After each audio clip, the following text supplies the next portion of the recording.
So, finally, we get to review the classic, that is Master of Puppets, the masterpiece we all know.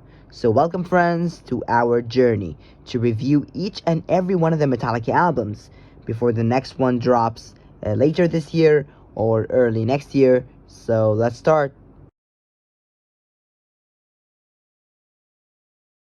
The thing that is so special about Master of Puppets that it's right in the middle of Metallica's amazing trio, Ride the Lightning, Master of Puppets, and Injustice for All.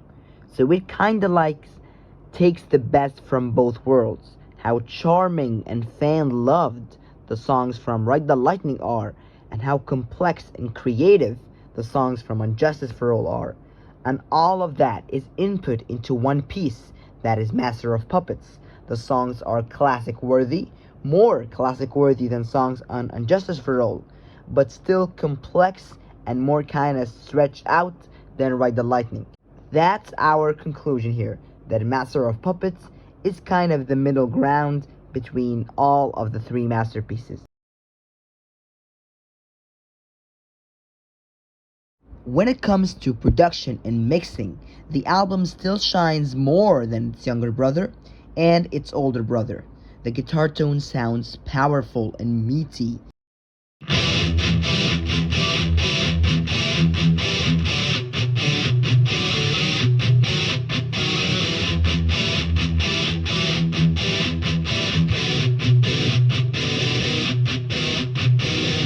Bass is pretty audible in the mix.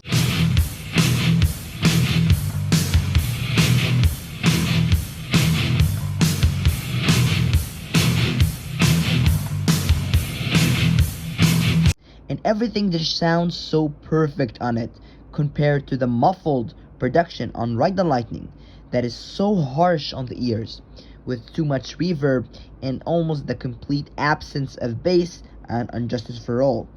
Bass tone too sounds amazing. I wouldn't say it's a better bass tone than Ride the Lightning or even Injustice for All.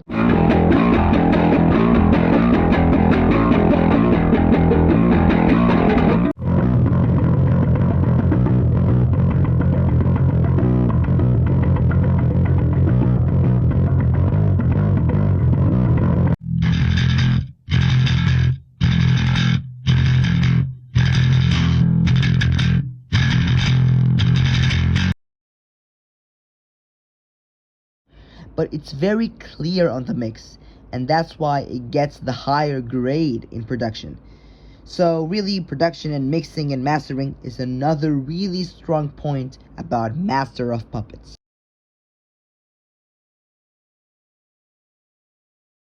When it comes to the album's theme, it's about manipulation and all of its features. You can literally see this theme on the album cover, this weird figure that has his ropes and uses them to move you where he wants.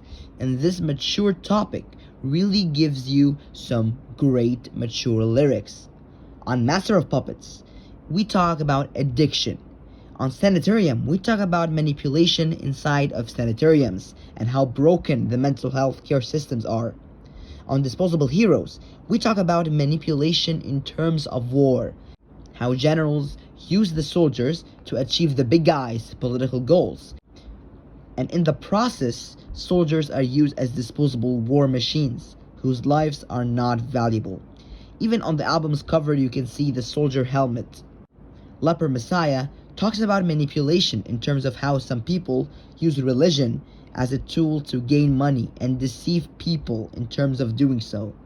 So the album's lyrical content is so mature and so amazing. For me, a huge step up from Kill 'Em All, and a little better than Ride the Lightning, which had a different theme, which was death.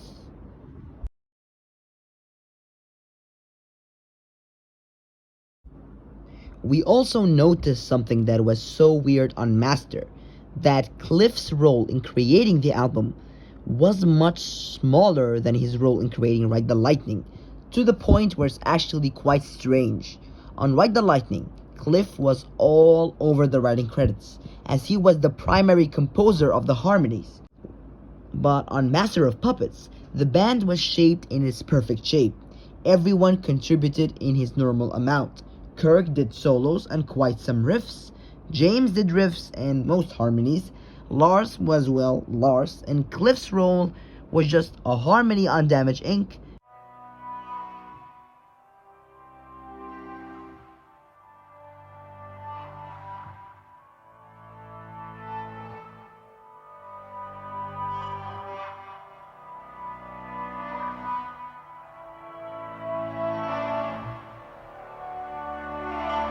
A riff on Master of Puppets,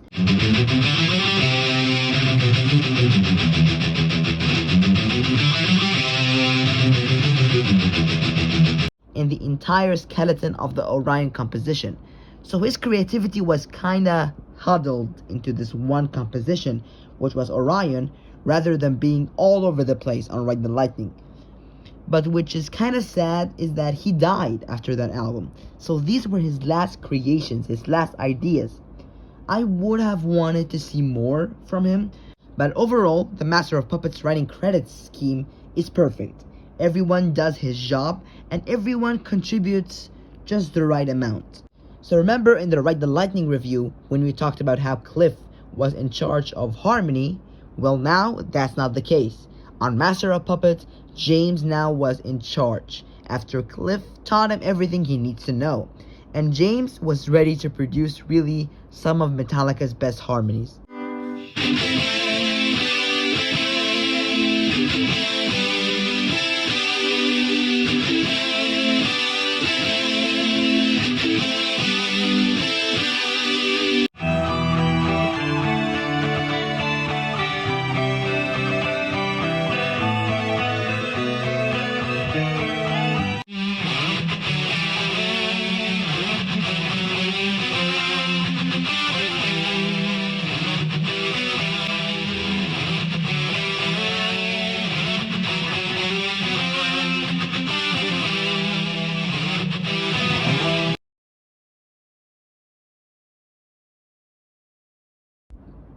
We also talked in the Ride the Lightning review about how the track listing on all Metallica albums was influenced by Ride the Lightning.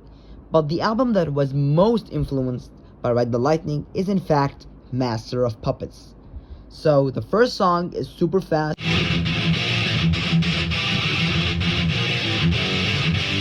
with an acoustic intro.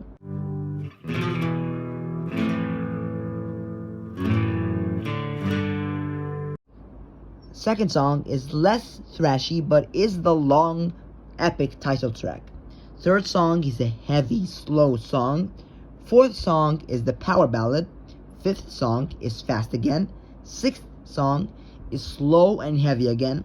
Seventh and eighth songs are flipped. The instrumental and the fast, thrashy song compared to Ride the Lightning, where the instrumental closes the album. So we know that Ride the Lightning had to be there, so Metallica can make it even musically better on Master of Puppets. So let's talk about each track individually and see what's so great there. First song, Battery. This teacup intro is simply haunting, followed by the harmony, and also the main riff is simply monstrous. And the bridge that Metallica doesn't play most of the time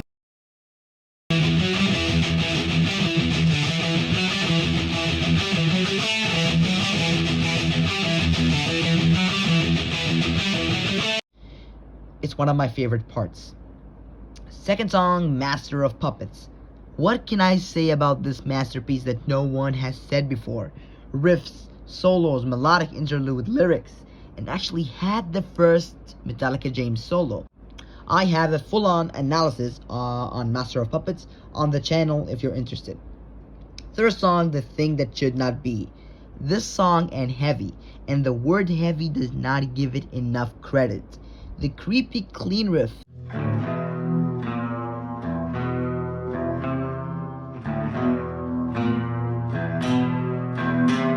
gives it enough build-up to explode in our faces.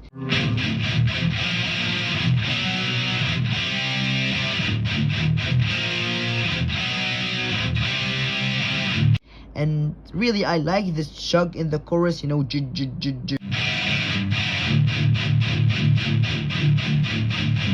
Fourth song is Welcome Home, Sanitarium.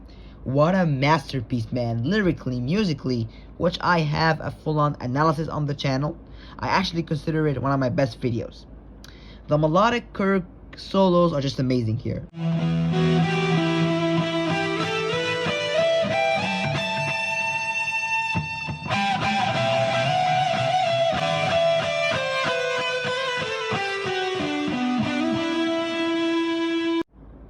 Fifth song, Disposable Heroes, one of the catchiest Metallica choruses with a mind-blowing main riff.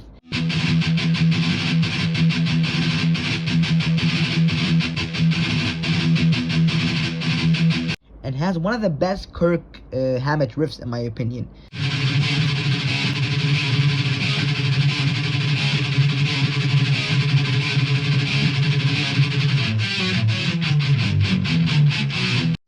But the best thing about it is the solo. I mean, that thing is haunting.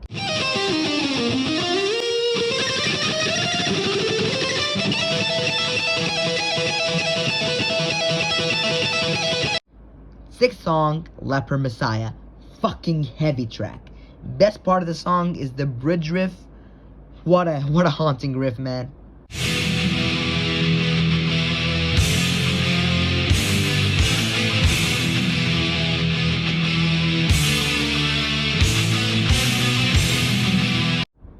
Seventh song, for me, the best Metallica instrumental, Orion, is just pure magic.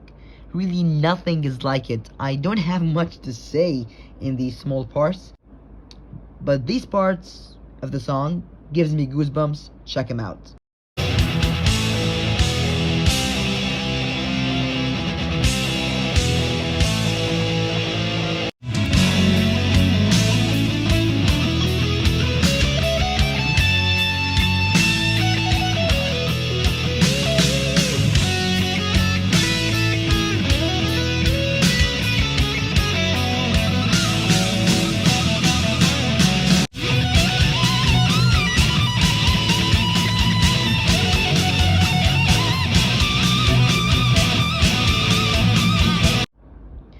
And the eighth song, and finally, Damage Inc.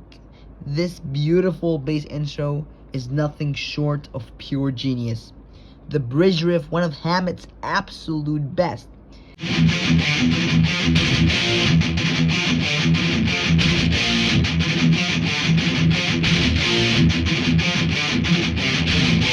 And the solo shows that Kirk is a monster and should do better these days to keep up with his young days.